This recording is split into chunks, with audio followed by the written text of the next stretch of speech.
नमस्कार साथियों, मैं इंजीनियर आशीष कुमार आप सभी के बीच एक टॉपिक वाइज सीरीज लेकर आया हूं। और ये टॉपिक वाइज सीरीज का ये पहला सेशन है जिसमें आप देख रहे हैं यहाँ ट्रांसफार्मर लिखा हुआ है। और स्वाभाविक सी बात है, आपको थंबनेल से ही बहुत कुछ आइडिया लग रहा होगा। ये इलेक्ट्रीशियन और वायरमैन के हमारे साथी जिनका भी सपना ALP, DRDO, Bihar electricity board या फिर टेक्नीशियन, इसरो, सेल, गेल, यूपीपीसीएल, एनटीपीसी, डिफेंस, भेल, ये सारे पीएसयूज के बारे में है।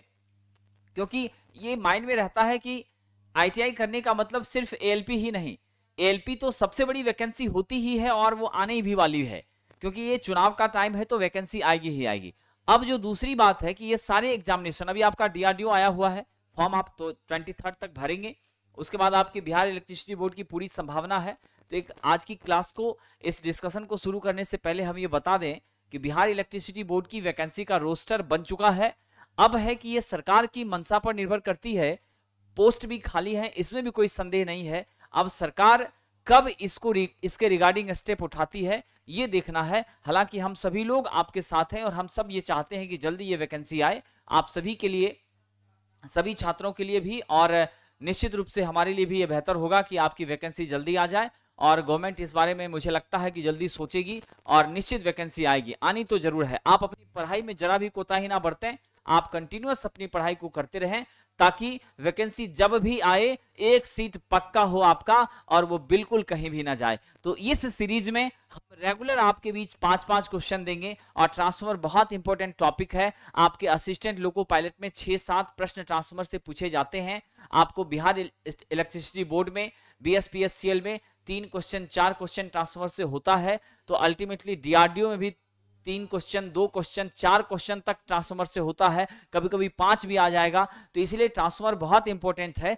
तो इस सेशन में हम ट्रांसफार्मर से जुड़े प्रश्नों को देखेंगे और डेली यह सीरीज आपके बीच आएगा। तो आपको ये जानने का मौका मिलेगा कि एग्जामिनेशन में कैसे प्रश्न पूछे जा रहे हैं, हमें किस तरह से पढ़ना चाहिए और हमें किन तथ्यों की तरफ कंसंट्रेट होना चाहिए ताकि हमारी तैयारी बहुत अच्छी हो सके। साथियों चलिए आज का पहला प्रश्न हम देखते हैं।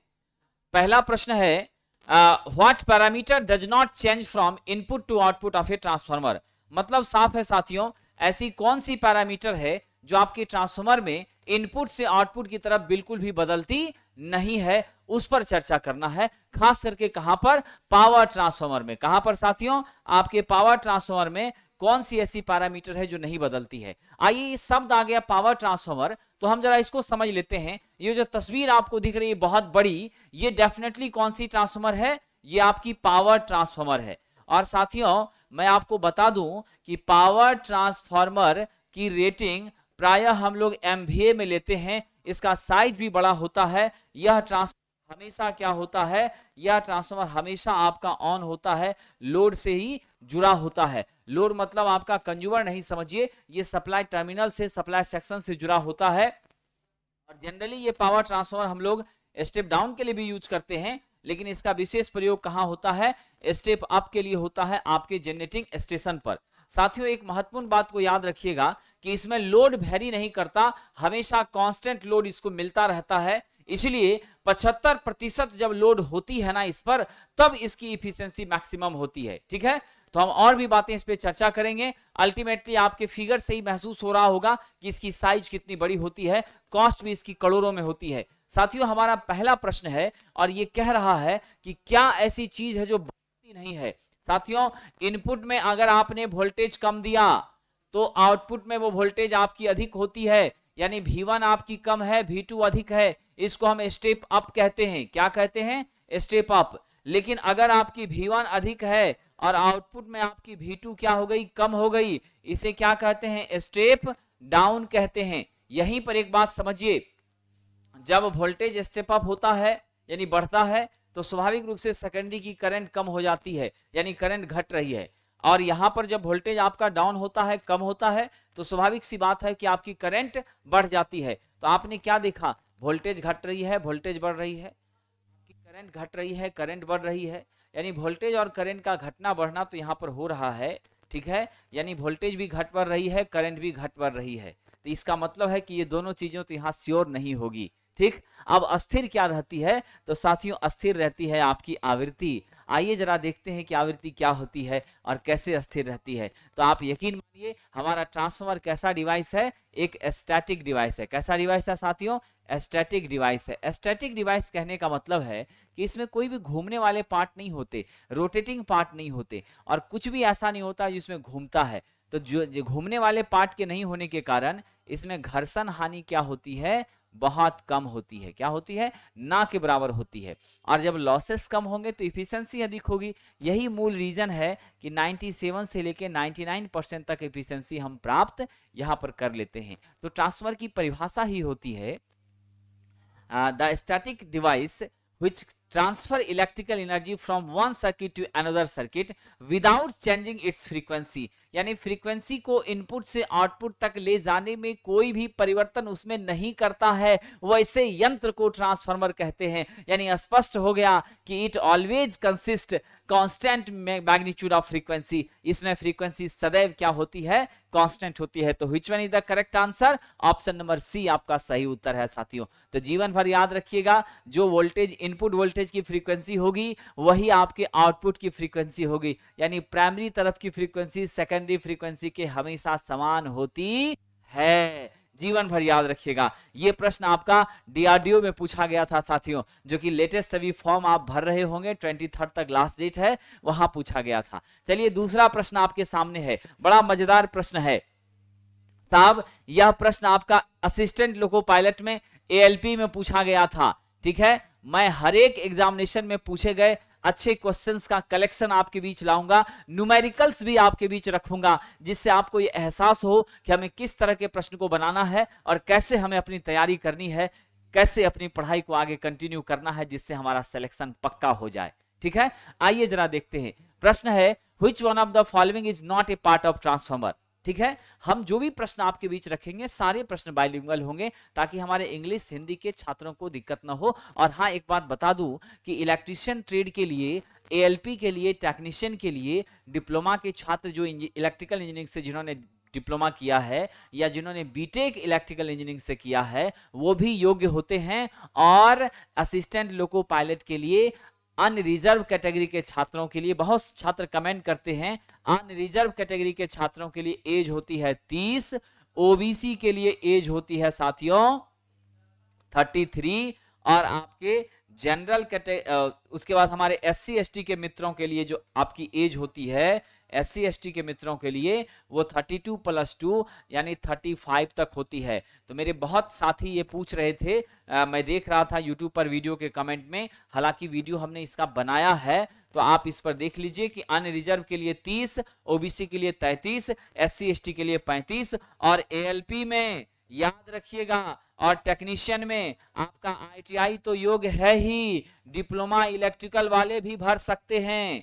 ठीक है, इतना ही नहीं, बीटेक भी भर सकते हैं इलेक्ट्रिकल इंजीनियरिंग वाले इस फॉर्म को, और बहुत अच्छी जॉब होती है साथियों। इतना ही नहीं, टेक्नीशियन के लिए 10 + 2 जिन्होंने पीसीएम से किया है, फिजिक्स केमिस्ट्री मैथ से किया है, वो भी छात्र योग्य हैं और उनको भी इलेक्ट्रीशियन ही पढ़ना है। तो यकीन मानिए, चाहे बीटेक हो या डिप्लोमा हो या फिर आपके आईटीआई हो, सबको इलेक्ट्रीशियन का ही सिलेबस पढ़ना है, इसमें कोई शक नहीं है। और 10 + 2 वाले भी इसलिए पढ़ाई जारी कर दीजिए, क्योंकि जब वैकेंसी आएगी तो हो सकता है समय का अभाव होगा, या आपको इसलिए पछताना ना पड़े कि 2 नंबर 1 नंबर से सर हमारा छूट गया। ऐसे बहुत सारे स्टूडेंट्स मिलते हैं। तो कृपया करके आप अपनी पढ़ाई की कंटिन्यूटी को मेंटेन रखिए और लग जाइए। वैकेंसी जैसे ही आए एक सीट आप कंफर्म कर लीजिए। आइए साथियों, हम अपने प्रश्न पर आते हैं। हमारा प्रश्न देखिए क्या कह रहा है। हमारा प्रश्न कह रहा है कि कौन सा इसका मेन पार्ट नहीं है। आइए इस तस्वीर को देखिए। सबसे बाहर का जो हिस्सा आप देख रहे हैं, ये वाला, ये हिस्सा आपका क्या है? इसको हम टैंक कहते हैं। क्या कहते हैं? टैंक कहते हैं। ठीक है ना। और यकीन मानिए कि इस टैंक में क्या होता है, तो ऑयल भरी रहती है। क्या होती है? तेल भरी रहती है, ऑयल भरी रहती है। ठीक है, यह ऑयल कौन सी होती है ये सब हम आपको बताएंगे, लेकिन पहले समझिए इस ऑयल का 2 काम है। एक काम है इंसुलेशन प्रदान करना और दूसरा काम है कूलिंग प्रदान करना, ठंडक प्रदान करना। ठीक है, यह इलेक्ट्रिकल कंडक्टर नहीं होती। यह क्या होती है? यह थर्मल कंडक्टर जरूर होती है, हीट को कंडक्ट करती है, आपके इलेक्ट्रिसिटी को कंडक्ट नहीं करती, इससे होकर करंट पास नहीं करती। साथियों, ये जो आपका प्राइमरी और सेकेंडरी वाइंडिंग है, दोनों आपस में सेपरेट होता है। जिस वाइंडिंग में हम सप्लाई देते हैं उसे प्राइमरी कहते हैं, और जिससे आउटपुट लेते हैं, जिससे लोड को जोड़ते हैं, उसे क्या कहते हैं, सेकेंडरी कहते हैं। साथियों यहां पर ध्यान दीजिए, प्राइमरी से भी ये ऊपर बुशिंग लगा है और यहां सेकेंडरी से भी बुशिंग लगा है। बुशिंग लगाने का मतलब है हमारे टैंक के साथ कोई इलेक्ट्रिकल कनेक्शन ना बने, वह इंसुलेटिंग लेयर होता है। जिधर वोल्टेज ज्यादा होती है बुशिंग का साइज बड़ा होता है, जिधर वोल्टेज कम होती है बुशिंग का साइज छोटा होता है। तो आप बुशिंग के साइज से समझ सकते हैं कि ट्रांसफार्मर स्टेप अप है या स्टेप डाउन है। साथियों चलिए, आपका पहला ऑप्शन है टैंक, तो आपने देखा टैंक यहां पर डेफिनेटली है। दूसरा है कंजर्वेटर, ये देखिए आपका कंजर्वेटर है। ये जो कंजर्वेटर यहां आपको दिख रहा है ये आधा भरा है और आधा खाली है, ठीक है, तो ऊपर का पोर्शन खाली है। कंजर्वेटर एक छोटा सा टैंक होता है जिसका मुख्य उद्देश्य होता है आपके तेल के लेवल को बनाए रखना, ऑयल के लेवल को मेंटेन करना। यानी कि आपके टैंक में जब हीट एक्सेस होती है तो गर्म होने के बाद दुनिया के किसी भी पदार्थ का वॉल्यूम आयतन बढ़ता है, इस तेल का भी आयतन बढ़ता है और ये बढ़ करके ऊपर जाती है, और ऊपर आकर के इसी कंजर्वेटर में जब ये शिफ्ट करने लगती है तो क्या होता है कि यहाँ की हवाएं बाहर की ओर निकलती हैं, और जब ये गर्म हवाएं बाहर निकलती है तो वह इस ब्रीदर के माध्यम से निकलती है साथियों, ठीक है। और जब आपकी ठंडक हो जाती है, धीरे धीरे ठंडा होने लगता है ट्रांसफार्मर, तो ब्रीदर के माध्यम से हवा अंदर जाती है। हम कभी नहीं चाहते कि हवा कैसी हो, नमी युक्त हो, मॉइस्चर कभी भी हम इसके अंदर जाने देना नहीं चाहते। अगर मॉइस्चर जाती है, नमी जाती है, तो आपके तेल की डाइलेक्ट्रिक स्ट्रेंथ कम हो जाती है, इसकी जो आपकी कुचालकता है वो कमजोर हो जाती है। ऐसा होने देना हमारे लिए अच्छा नहीं होता है।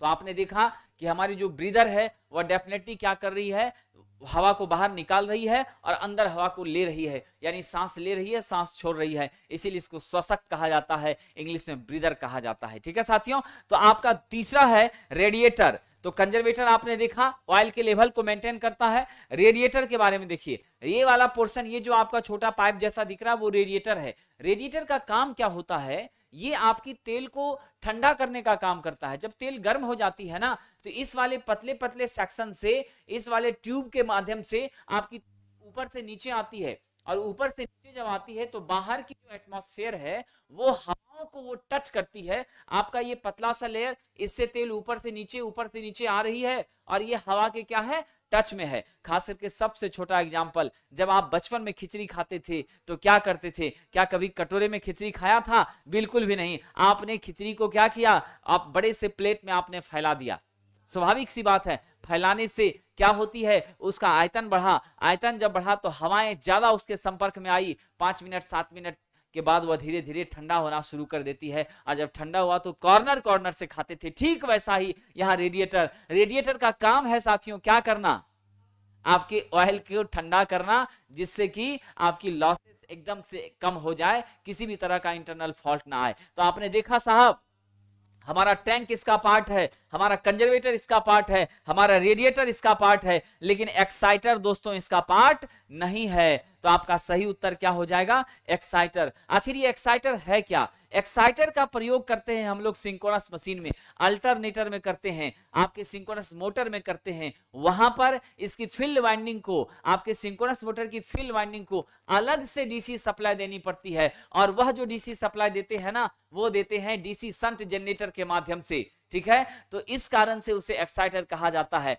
युवा साथियों, there is no need of exciter in case of transformer. So ये आपका सही उत्तर है, एक्साइटर इसका पार्ट नहीं है। टैंक इसका पार्ट है, कंजर्वेटर है, रेडिएटर है, आपकी कोर है, आपकी वाइंडिंग है, आपका टेम्परेचर गेज है, आपका टैंक आउटलेट है, आपका बुशिंग है, आपकी बुकोज रिले है, आपका ब्रीदर है, ये सभी इसके मेन पार्ट्स है, लेकिन एक्साइटर नहीं है। तो चलिए, हम आपको निश्चित रूप से बहुत सारी बातें आज क्लियर होने वाली है, और हम रेगुलर आपके बीच रहेंगे साथियों। याद रखिएगा, इस वीडियो के अंत तक बने रहिएगा, ठीक है। और दूसरी चीज, आप प्लेटफॉर्म एजुकेशन सेंटर का जो हमारा YouTube चैनल है, वहां पर आप रेगुलर हमारे साथ जुड़िए और इस वीडियो को आप देखते रहिए। हम प्रतिदिन आपके लिए ऐसे प्रश्नों का संचय लाएंगे, 5-5 प्रश्न हम डेली देते रहेंगे। आइए, चलिए एक छोटी सी बात बता दें कि ब्रह्मास्त्र टेस्ट हमने लॉन्च किया है। नाम जैसा है वैसा काम है इसका। क्यों? क्योंकि जितनी भी परीक्षाएं हैं, आपका ALP है, DRDO है, BSPSCL है, समझ गए कि नहीं? याद रखिएगा, BSPSCL है, Bihar state power holding company limited है, भेल है, गेल है, डिफेंस है, सेल है, सभी तरह की परीक्षाओं के लिए साहब आप याद रखेंगे कि हमने एक ऐसा अरेंजमेंट किया है जिसके माध्यम से साल भर हम आपको क्वेश्चन डिस्कशन कराएंगे। प्रतिदिन 20 क्वेश्चन आपके मोबाइल पर टेस्ट के रूप में जाएगा, उसका पीडीएफ आपको मिलेगा और एवरी डे हम इसका लाइव डिस्कशन करेंगे। आप हमारे द प्लेटफॉर्म न्यू ऐप को डाउनलोड करके इस कोर्स को परचेज कर सकते हैं। साल भर की फीस मात्र 499 रुपए है और इस 499 रुपए में आपको 5000 से ज्यादा प्रश्नों की प्रैक्टिस होगी। ये सभी प्रश्न प्रीवियस एग्जाम से पूछे गए होंगे, लेटेस्ट क्वेश्चन होंगे, आपको न्यूमेरिकल्स होंगे, वैसे ट्रिकी क्वेश्चन जिसमें आप फंस जाते हैं, आप पढ़ तो चुके हैं लेकिन प्रैक्टिस कम करते हैं, जिसके कारण आपका रिजल्ट डिस्टर्ब होता है। इसीलिए प्रैक्टिस के लिए आया है और इसकी प्रैक्टिस से आपका जीवन बदल जाएगा साथियों, आप यकीन मानिए। चलिए, ये टेस्ट आपकी 13 सितंबर से शुरू हो रही है, ठीक है। और इलेक्ट्रीशियन वायरमैन के साथ ही तो इसे खरीद ही सकते हैं। साथ ही साथ 10+2 फिजिक्स वाले हमारे मित्र, पीसीएम वाले मित्र, जिनका सपना है कि हम एएलपी टेक्नीशियन के लिए फॉर्म फिल करें या उस पद को हम सुशोभित करें, तो वो भी इसको भर सकते हैं। हमारे डिप्लोमा वाले साथी भी इसे खरीद सकते हैं और बीटेक वाले मित्र भी जिनका इलेक्ट्रिकल इंजीनियरिंग है, उनके लिए भी बहुत योगदान आएगा। चलिए अगला प्रश्न देखते हैं। Capacity of transformer is generally expressed in. Transformer की कैपेसिटी कैसे व्यक्त की जाती है साथियों? किसी भी डिवाइस की, जीवन भर याद रखिएगा, किसी भी डिवाइस की, किसी भी यंत्र की, किसी भी डिवाइस की रेटिंग, किसी भी डिवाइस की रेटिंग उसके लाइफ स्पैन पर, किस पर साथियों? उसके लाइफ स्पैन पर निर्भर करती है। लाइफ स्पैन पर निर्भर करती है। लाइफ स्पैन पर निर्भर करती है। ऐसा कहने का मतलब है, लाइफ स्पैन का मतलब होता है जीवन काल। अब कोई भी यंत्र कितना ज्यादा टिकेगा, कितना लंबा चलेगा, कितने दिन तक उसका उपयोग कर पाएंगे, यह निर्भर करता है उसका मेंटेनेंस आप कैसे कर रहे हैं, उसमें होने वाली लॉसेस क्या हैं। अगर लॉस अधिक होगा, ध्यान दीजिए, अगर लॉस अधिक होगा, स्वाभाविक रूप से आपकी कैपेसिटी क्या हो जाएगी? आपकी कैपेसिटी क्या हो जाएगी? कम हो जाएगी। साहब हमारे ट्रांसफार्मर में मुख्यतः दो तरह के लॉस होते हैं। एक आयरन लॉस, जिसे हम कांस्टेंट लॉस के नाम से भी जानते हैं, क्योंकि यह लोड के बदलने पर बिल्कुल भी नहीं बदलता है, हमेशा स्थिर रहता है, भले लोड आपका फुल रहे या हाफ रहे। दूसरा होता है कॉपर लॉस, ठीक है साथियों। ये कॉपर लॉस आपका वेरिएबल लॉस होता है। क्या होता है? वेरिएबल लॉस होता है। इसका मान लोड के बढ़ने पर बढ़ता है, लोड के घटने पर घटता है। आपके आयरन लॉस के दो कंपोनेंट होते हैं, एक हिस्टैरिसीस लॉस और दूसरा एडी करंट लॉस। साथियों यकीन मानिए, मात्र 10% आपका रोल होता है आयरन लॉस का आपके ट्रांसफार्मर में, बाकी 90% लॉस जो है वो कॉपर के कारण ही होती है। और ये दोनों लॉसेस आपकी क्या होती है? वोल्टेज और करंट पर। कॉपर लॉस आपके करंट पर निर्भर करता है और आपका आयरन लॉस आपके वोल्टेज पर निर्भर करता है। तो टोटल पावर अगर हम देखें तो आपका V और I हो गया। अल्टीमेटली साथियों V के लिए वोल्ट और करंट के लिए एम्पियर, वोल्टेज के लिए वोल्ट, करंट के लिए एम्पियर, तो हो गया वोल्ट एम्पियर। अब हमारी रेटिंग ज्यादा होती है, मैग्नीट्यूड अधिक होती है, तो हम किलो ले लेते हैं। किलो का मतलब आप जानते हैं 10⁻³ 1000 को व्यक्त करता है। और मेगा ले लिए तो मेगा का मतलब क्या होता है साथियों? 10⁻6। तो जिस हिसाब से हमारी वैल्यू वोल्टेज करंट की हुआ करती है, उस आधार पर इन लॉसेस को ध्यान में रखते हुए हमने रेटिंग किस में लिया? केवीए में लिया। तो याद रखेंगे, ट्रांसफार्मर की रेटिंग सदैव केवीए में होती है, लेकिन अगर साइज बड़ा हो, बड़ा ट्रांसफार्मर हो, बड़ी कैपेबिलिटी हो, तो उसको एमवीए में भी व्यक्त किया जाता है। तो आपका राइट उत्तर क्या हो जाएगा साहब? Option number C, it means MVA. It means MVA. साथियों किलोवाट में हम व्यक्त करते हैं एक्टिव पावर को। किसको व्यक्त करते हैं? एक्टिव पावर को। और ये एक्टिव पावर का क्या मैग्नीट्यूड होता है? VI cos phi। यह वो पावर होती है जो सही में आपके सर्किट में लॉस होती है, और जितनी पावर होती है सब रेजिस्टेंस के कारण लॉस होती है। जीवन भर याद रखिएगा साथियों। इसी का बड़ा रूप मेगावाट हो गया। अब आ गया यहाँ पे केवीएआर।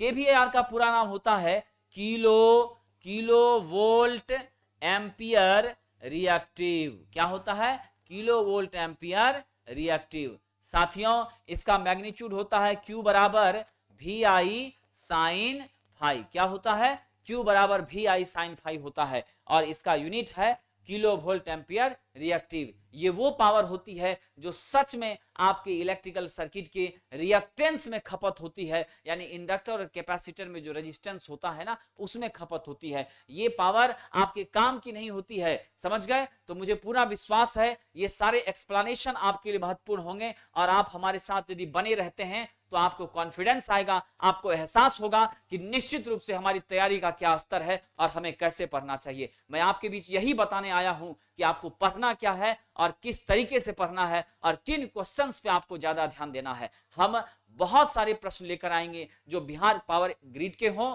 या फिर आपको ओएनजीसी को हो, या फिर सेल को हो, या डीआरडीओ को हो, या विशेष रूप से एएलपी और टेक्नीशियन के हो। तो बहुत मजा आएगा आपको इस सेशन में। आप हमारे साथ सदैव बने रहिएगा। आपका जो प्यार हमें मिला है उसके लिए हम आप सभी को बहुत बहुत धन्यवाद करते हैं, और अगले प्रश्न की तरफ चलते हैं।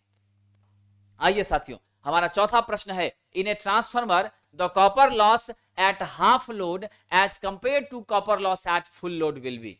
ठीक है, हाफ लोड पर जो कॉपर लॉस होता है फुल लोड की अपेक्षा क्या होती है? साथियों सदैव याद रखिए, ये कॉपर लॉस होती कहां है? ये कॉपर लॉस हमारी वाइंडिंग में होती है।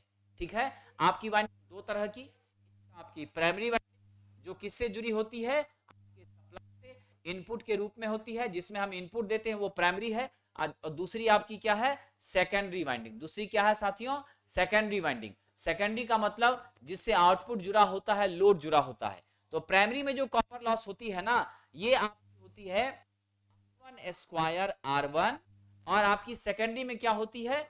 I2 स्क्वायर R2 होती है। ठीक है, अल्टीमेटली आपने क्या देखा कि हमारी PCU कॉपर लॉस कहीं ना कहीं किसके समानुपाती है? आपकी I स्क्वायर के समानुपाती है। करंट बढ़ेगा तो ये बढ़ेगी, करंट घटेगा तो घटेगी। और साथियों एक छोटी बात बता दें, हमारा वाइंडिंग किस चीज से बना होता है? हमारी वाइंडिंग कॉपर से बनी होती है, और विशेष रूप से हम क्या करते हैं?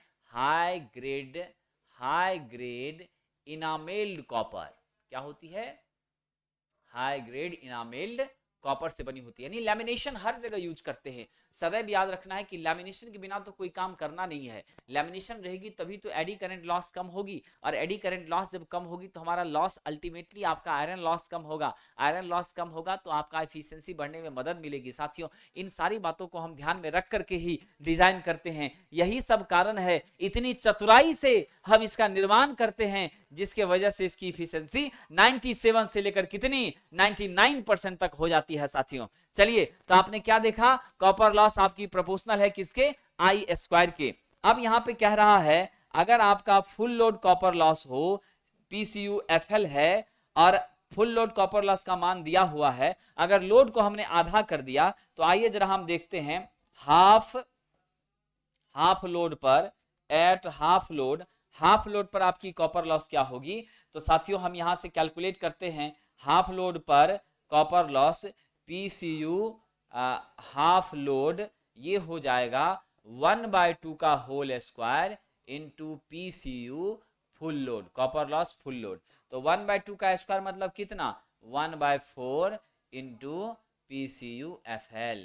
यानी आपने क्या देखा, यदि आपकी हाफ लोड होती है तो आपकी आधी नहीं होती है कॉपर लॉस, 1/4 हो जाती है। ठीक है, ठीक उसी तरह से एग्जांपल लीजिए, आपका फुल लोड कॉपर लॉस कितना है? कॉपर लॉस फुल लोड आपका 1000 वाट है। साथियों कितना है? 1000 वाट है। अब की बार हमने हाफ कर दिया, हाफ ऑफ फुल लोड कर दिया, तो क्या हो जाएगा? 1000 गुना 1/4 हो जाएगा। सॉल्व करने पे कितनी वैल्यू मिलेगी? 250 वाट मिलेगी। तो सदैव याद रखिएगा, हाफ लोड होगा तो 1/4 1/4 हो जाएगी, 1/4 हो जाएगी आपकी कॉपर लॉस। अगर आपका दोगुना लोड बढ़ाएंगे 4 गुना हो जाएगी। एग्जाम्पल के तौर पे अगर हम क्या लेते हैं, हमारी कॉपर लॉस अभी कितनी है साथियों? सपोज कर लीजिए अभी हमारी कॉपर लॉस 4 वाट है। साथियों कितनी है? 4 वाट है। अगर हमने क्या किया, 2 गुना कर दिया, दूना कर दिया, तब यह क्या हो जाएगा? स्वाभाविक सी बात है, 2 का स्क्वायर इंटू 4। समझ गए कि नहीं? क्या हो जाएगा? 2 का स्क्वायर, तो 2 का स्क्वायर यानी 4, अल्टीमेटली कितना हो गया? 4। अब 4 इंटू 4 बराबर 16 वाट। तो कंफर्म हो गए कि नहीं? यानी स्पष्ट हो गया कि आपका क्या हो जाएगा? 16 वाट हो जाएगा। 2 गुना करेंगे तो 4 गुना बढ़ेगा। ठीक है, हाफ करेंगे तो 1/4 घट जाएगी, क्योंकि आपकी कॉपर लॉस करंट के स्क्वायर का प्रोपोर्शनल होती है। ठीक है, तो चलिए इसका राइट आंसर क्या हो जाएगा, ऑप्शन नंबर डी, लास्ट वाला ऑप्शन आपका करेक्ट होगा। ठीक है साथियों, आइए आगे बढ़ते हैं। हमारा अगला प्रश्न से पहले एक बात बता दें, रेलवे ड्राइवर और टेक्नीशियन के लिए 20 सितंबर से हमारी नई बैच आ रही है, और ये बैच ऑनलाइन ऑफलाइन दोनों मोड में चलेगी। ऑनलाइन में हमारी यह batch the platform new app को डाउनलोड करके प्ले स्टोर से आप प्राप्त कर सकते हैं, और ऑफलाइन में हमारे मुसल्लपुर हाट सेंटर पटना में आपका स्वागत है। साथियों, इस क्लास में हम करेंगे क्या, टेक नॉन टेक दोनों की क्लासेस हमारी शुरू हो रही है। हम इस क्लास में क्या करेंगे, तो रेगुलर मंडे टू फ्राइडे आपकी पर डे 1 आवर की क्लासेस देंगे 6 से 7 PM के बीच में। इतना ही नहीं, सैटरडे संडे को भी हम आपको बुलाएंगे, और उस दोनों दिन हम आपका डाउट क्लासेस लेंगे, ताकि आपको पिछले सप्ताह पढ़े गए सभी चीजों का प्रश्न भी पूछा जाएगा। आपको कहीं पर कोई डाउट है तो उसको पूछिए, कंसेप्ट को क्लियर कीजिए, रिवाइज कीजिए, क्योंकि हम ये भरोसा नहीं करेंगे कि आप घर जाकर क्या पढ़ते हैं, आपको यहीं पर पूरी तैयारी करवाएंगे साथियों। और याद रखिए, थ्योरी के पूरे कंसेप्ट तो आपको डिजिटल बोर्ड के माध्यम से पढ़ाना ही है, प्लस उस चैप्टर के सभी महत्वपूर्ण क्वेश्चंस आपको क्लास में सॉल्व करवाए जाएंगे। ठीक है, और ध्यान दीजिए, स्टडी मटेरियल मिलेगा, हिंदी इंग्लिश दोनों में पढ़ाई होगी, बाइलिंगुअल पढ़ाई होगी, क्वेश्चन पूछने की पूरी आजादी है। ऐसा नहीं कि आपको चुप करा के बैठा दिया जाएगा और कल बता देंगे, ऐसा नहीं होगा। तो साथियों, आप अगर चाहते हैं एएलपी टेक्नीशियन या खास करके रेलवे ड्राइवर में अपने कैरियर को संवारना, तो निश्चित रूप से आप हमसे जुड़िए। और मैं ये कहना चाहता हूं, कहीं भी जुड़ने से पहले सोच समझ करके जुड़ना बहुत आवश्यक है। और खास करके ये बातें आप यकीन मानिए कि एएलपी के लिए हमारे 10+2 टेक्नीशियन के लिए 10+2 फिजिक्स केमिस्ट्री मैथ वाले छात्र भी योग्य हैं। ठीक है, उसके बाद हमारे बीटेक डिप्लोमा के इलेक्ट्रिकल इंजीनियरिंग के छात्र भी योग्य हैं, और आईटीआई के सभी वायरमैन, इलेक्ट्रीशियन, उसके बाद वाइंडर, ये सभी छात्र हमारे योग्य हैं। और इन सभी को एक ही सिलेबस पढ़ना है, जो कि हमने YouTube पर आपके बीच डिस्कस किया है। टोटल 33 चैप्टर्स हम आपको एएलपी में पढ़ाने वाले हैं, और सबका हमने डिस्ट्रीब्यूशन कर दिया है मार्क्स का, इसीलिए कोई चैप्टर आपको छूटना नहीं चाहिए। आइए साथियों, आगे बढ़ते हैं। अगला हमारा प्रश्न है, which of the following transformer will be largest in size. सभी ट्रांसफॉर्मर में, दिए गए ट्रांसफॉर्मर में किसका साइज सबसे बड़ा है। तो देखिए, ये 1 kVA का, ये भी 1 का, ये भी 1 का, ये भी 1 का, चारों ट्रांसफॉर्मर की रेटिंग तो सेम है। चारों ट्रांसफॉर्मर की रेटिंग क्या है, सेम है, सिर्फ फ्रीक्वेंसी इधर कम और ज्यादा है। तो आपको मैं एक महत्वपूर्ण बात याद दिलाता हूं, ये क्वेश्चन आपका कहां पूछा गया था, ये क्वेश्चन आपको डीआरडीओ में पूछा गया था। अब आइए जरा बात कर लेते हैं इस क्वेश्चन के बारे में क्या है। तो आप यकीन मानिए, जिस समान रेटिंग के ट्रांसफॉर्मर में, क्या है साथियों, समान रेटिंग के ट्रांसफॉर्मर में, समान रेटिंग के ट्रांसफॉर्मर में जिसकी फ्रीक्वेंसी कम होती है, उसका साइज बड़ा होता है। मतलब स्पष्ट है साथियों कि साइज ऑफ ट्रांसफार्मर, क्या कह सकते हैं, size of transformer inversely proportional to frequency. यानी आपकी फ्रीक्वेंसी कम होगी तो स्वाभाविक सी बात है, साइज आपकी ट्रांसफार्मर का क्या होगा, बड़ा होगा। और आपकी फ्रीक्वेंसी अगर क्या होगी, फ्रीक्वेंसी अधिक होगी, तो यकीन मानिए आपका साइज ट्रांसफार्मर का क्या होगा, छोटा होगा। क्या होगा, छोटा होगा। साथियों समझ गए कि नहीं। अब देखिए, हम इस प्रश्न पर आते हैं। हमारे इस प्रश्न में ये आपका 100 हर्ट्ज है, 100 हर्ट्ज है। ठीक है, तो 100 आपका ज्यादा फ्रीक्वेंसी है, तो इसकी साइज छोटी हो जाएगी। तो इसका साइज सबसे छोटा, ये क्या हो गया, सबसे छोटा हो गया। इससे थोड़ा बड़ा कौन होगा, 60 वाला। इससे थोड़ा बड़ा कौन होगा, 50 वाला। और सबसे बड़ा कौन होगा, 25 वाला। तो आपको क्या पूछा जा रहा है, सबसे अधिक साइज किसका होगा। तो राइट आंसर क्या हो गया, ऑप्शन नंबर ए। तो यकीन मानिए साथियों, जिसकी फ्रीक्वेंसी कम होती है साइज बड़ा ट्रांसफार्मर का होता है, और जिसकी फ्रीक्वेंसी अधिक होती है साइज छोटा होता है। साथियों यहां पर हम आपको फ्रीक्वेंसी के बारे में बता दें। फ्रीक्वेंसी को हम आवृत्ति कहते हैं, और यह आवृत्ति क्या होती है साथियों, द नंबर ऑफ साइकिल। क्या होती है, the number of cycle completed in a second is called frequency। यानी 1 सेकंड में तय किए गए, पूरे किए गए दोलनों की संख्या को क्या कहते हैं? फ्रीक्वेंसी कहते हैं। साथियों, आपकी फ्रीक्वेंसी का एसआई यूनिट क्या होता है? इसका एसआई यूनिट होता है हर्ट्ज और साइकिल प्रति सेकंड। क्या होता है? हर्ट्ज और साइकिल प्रति सेकंड होता है। और एक रिलेशनशिप याद रखिए, हमारे भारत की रेटेड फ्रीक्वेंसी कितनी है? भारत की रेटेड फ्रीक्वेंसी होती है 50 हर्ट्ज। इसमें टॉलरेंस होता है ±3%। मतलब साफ है, आपके फ्रीक्वेंसी का रेंज कितना? फ्रीक्वेंसी का रेंज 48.5 हर्ट्ज से लेकर आपका 51.5 हर्ट्ज के बीच। यानी अगर आप एज ए प्रोड्यूसर, अगर आप 48.5 हर्ट्ज से 51.5 हर्ट्ज की फ्रीक्वेंसी का कोई भी सामान बनाते हैं, इंडिया में काम करेगी। अगर उससे कम होगा तो बिल्कुल काम नहीं करेगी। और एक अच्छी बात और जान लीजिए, क्या होता है? फ्रीक्वेंसी रेसिप्रोकल होती है आपके टाइम पीरियड का। क्या होती है? फ्रीक्वेंसी रेसिप्रोकल होती है, उल्टा होती है किसका?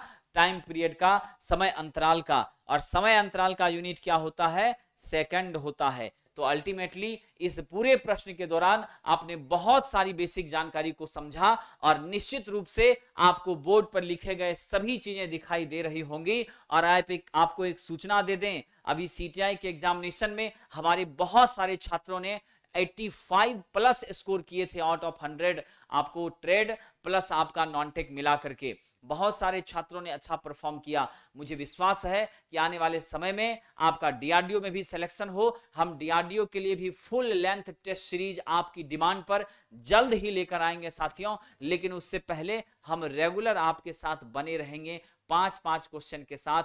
आप निरंतर हमारे साथ जुड़े रहिए और अपने कंसेप्ट को मजबूत कीजिए और अपना एक सीट, चाहे वो एएलपी हो, चाहे डीआरडीओ हो, चाहे आपका टेक्नीशियन हो या इसरो हो या सेल हो या गेल हो या भेल हो, कहीं भी एक सीट पक्का कर लीजिए। आइए हम आगे बढ़ते हैं।